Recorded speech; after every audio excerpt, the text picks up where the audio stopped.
Falamma balagha ma'ahu sa'ya, pun mulai bisa berjalan. Nabi Ismail pun bisa berjalan mengiringi Nabi Ibrahim. Kemudian Nabi Ibrahim itu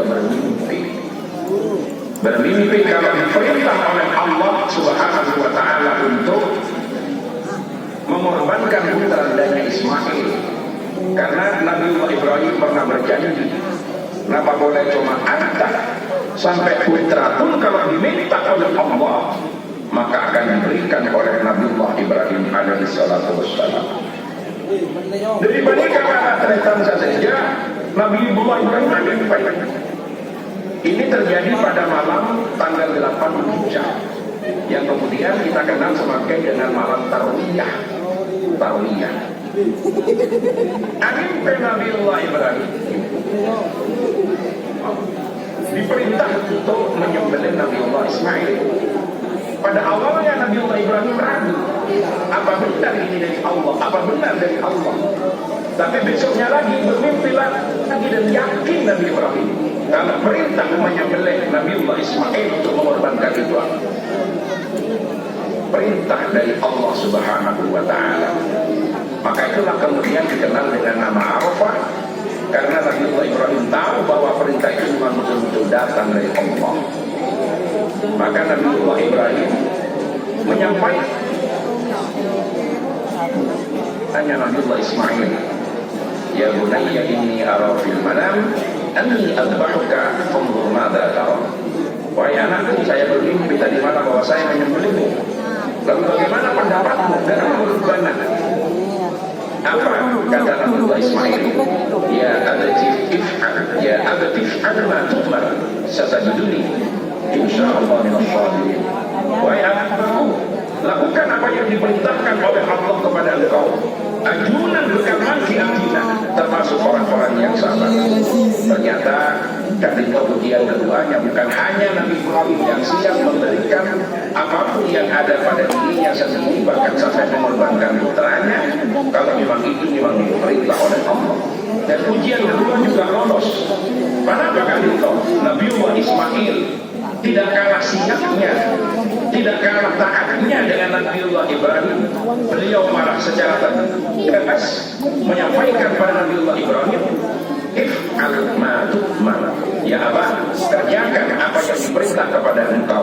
Artinya ada kerelaan dari Nabi Ismail, walaupun sampai mengorbankan dirinya sendiri, kalau memang itu diperintah oleh Allah Subhanahu wa Ta'ala. Nah, disitulah kemudian iblis hendak menguji, hendak menggoda lagi iblis. Kemudian iblis datang kepada Hajar, menyampaikan kepada Hajar pada saat Nabi Ibrahim sudah akan melaksanakan penyembelihan kepada Nabi Ismail. Akibat Nabi Ismail kan, akhirnya iblis menggoda Hajar, tahukah engkau kemana Ibrahim membawa Ismail?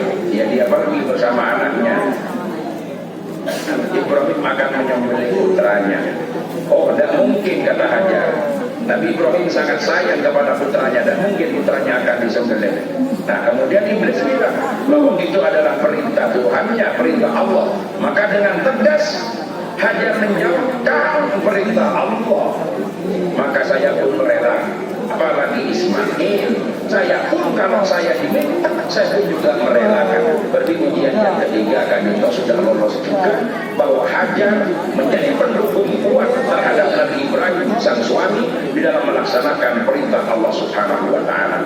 Tetapi kan itu hanyalah satu ujian yang kemudian ketika semuanya siap melaksanakan perintah Allah, tidak ada sedikit pun keraguan Nabi Ibrahim melaksanakan perintah Allah walaupun harus mengorbankan anaknya.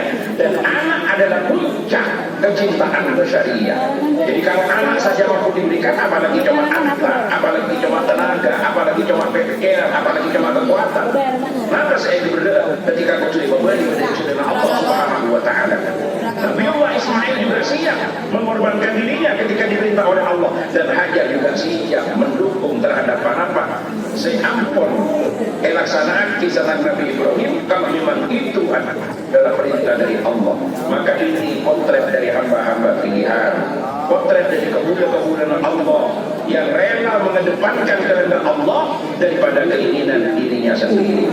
Perhatikan satu pelajaran bagi kita bagaimana keluarga Nabi Ibrahim adalah keluarga yang ideal, yang mengedepankan kehendak Allah, mengedepankan perintah Allah dengan mengesampingkan keinginan-keinginan pribadinya. Maka dari menikah simbol kemudian pelaksanaan disyariatkannya ibadah kurban.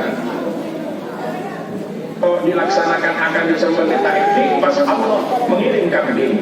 Sebetulnya simbol daripada ibadah kurban itu yang dengan mengalirkan darah hewan, membunuh atau menyembelih binatang, nyembelih sapi, nyembelih unta, kan itu adalah simbol bahwa orang yang akan sukses menuju Allah tidak perlu dia harus menyembelih sifat-sifat kebinatangan.